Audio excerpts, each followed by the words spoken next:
Hey, what's up, guys? Yeah. Sat up there and had to kick some major booty all over my pages, with idiots like Veronica's Place, was that Chantler? Boy, where they get these names. I love it. But, one of the biggest, attacks that these chicks beyond you hate black women, basically you hate black women if you open up a door. You hate black women if you turn on your computer. You hate black women. It's just like, it's kind of crazy. But, they want to say, hey, the cavalry is bitter. No. See, the reality is that the cavalry is confident. And I'm about to give you a little bit of insight into why the cavalry is so confident. And why, for instance, when an African American woman puts up her hand while the cavalry just simply walks away. See, a lot of you brothers have fallen into the trap of thinking that, if you don't stand and fight, for that black woman's love and her affection, that you're somehow weak. Today, I'm going to give you a clear indication to why you're not weak. And what you need to do is start reversing a lot of the thought processes that have been put out by African American women. The strong guys walk away. Did you hear what I said? When you're receiving disrespect from these women, when they're putting up their hands or they're turning their head or they're trying not to smile at you or something like that, when you're walking away from them, that's a sign of strength. They reverse it so you can keep coming back and call it a sign of weakness if you walk away. Well, you're just not strong enough to handle us. No. The reality is that you're not stupid enough to handle one of them. You're not stupid enough to keep going back to get beat over the head. You have to be stupid to be involved in a situation like that. Because the inevitabilities are the inevitabilities. And we have men right here on YouTube who prove that. If you are a young man of 30 to 40 years old or 45 years old or whatever, and you've reached those inevitabilities by dealing with a certain type of woman, and you have nothing to show for it, then you can be called at least confused for why you kept going back. The strong ones stopped. They stopped going back. They pulled back and they found another group of women. Or if they were lucky, they found an African American woman who was decent, awesome, and was willing to treat them right. And most importantly, she had the looks to back it up. See, a lot of brothers, man, and I started to realize that this is why the beast are, kind of pushed towards the smart African American man, no matter how beautiful he is, no matter how handsome he is. Because, see, that guy's an automatic reject because he's smart, right?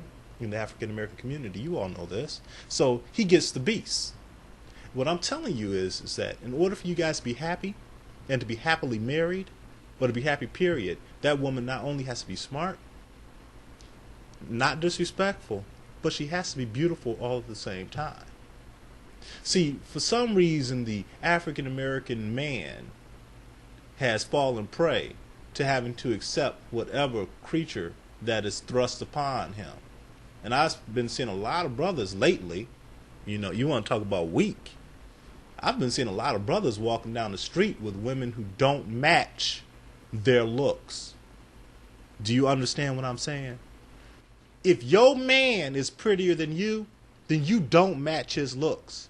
Men, if you are prettier than the woman who you are walking down the street with, if you are more fit, if you are more well kept, in other words, your hair is done, your teeth are shining, your skin is clear, your mustache and beard is trimmed, and she's looking like a whack-a-mole, you are not in your right level. Together, y'all not walking on the same level. She's walking on a different level. If you bad, she should be bad. I'm just saying. Now, cats wanted to sit up here and say I'm bitter. And I had to start to listen to that and reverse that as well. African American women are bitter as fuck about the smallest things in the world.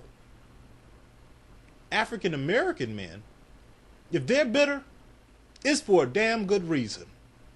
Just like everybody else on the planet. African American women, they get upset and bitter because black men say that they have bad attitudes.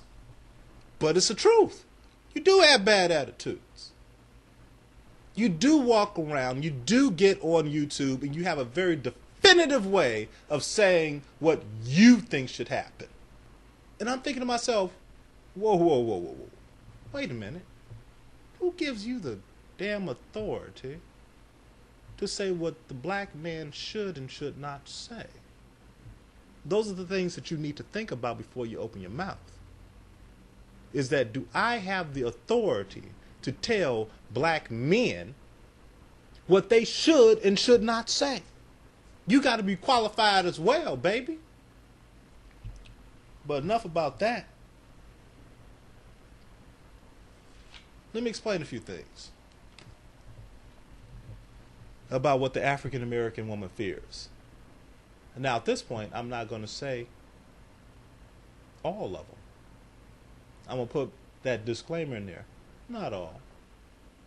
Just to help out those few.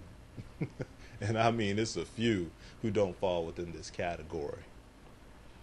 But, okay, one of the biggest fears that black women have is to see a black man with a woman of another race.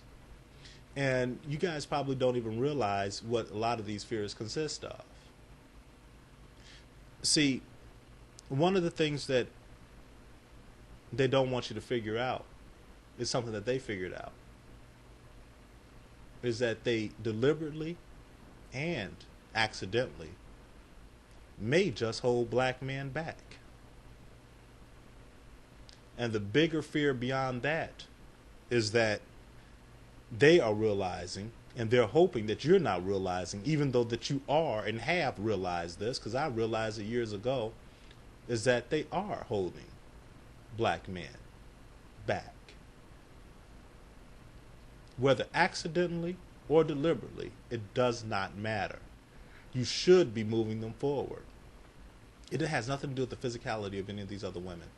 Even though when they do have the physicality, believe you me, it's a big plus.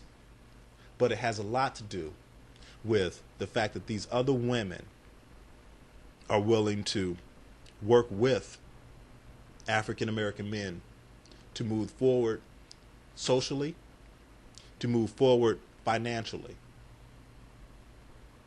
See, within the black or African American mono relationship, the woman feels that she should be the only one moving forward, not him. Anytime a black man comes up with an idea to move forward, she says that's crazy, get a job.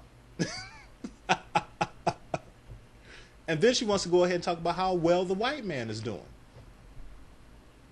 Well, the white man doesn't just get a job.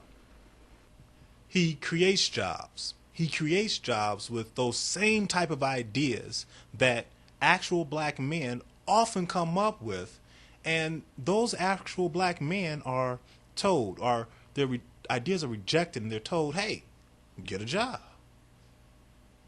That's wrong. But you tell those men to go get jobs. Where women of other races, the Hispanic woman, the Asian woman, and, yes, the main culprit, the one who does it better than all the rest, the white woman, says, no, you should go ahead and you should get that business going. She pushes them forward. She does what you cannot do. Because your mother didn't teach you to do that. She taught you to say that man's ideas weren't shit, and that guy should get a job. He's going to be one of those deadbeat Negroes. That's what she teaches you. And you take it to heart. And you wonder why that dude bounces.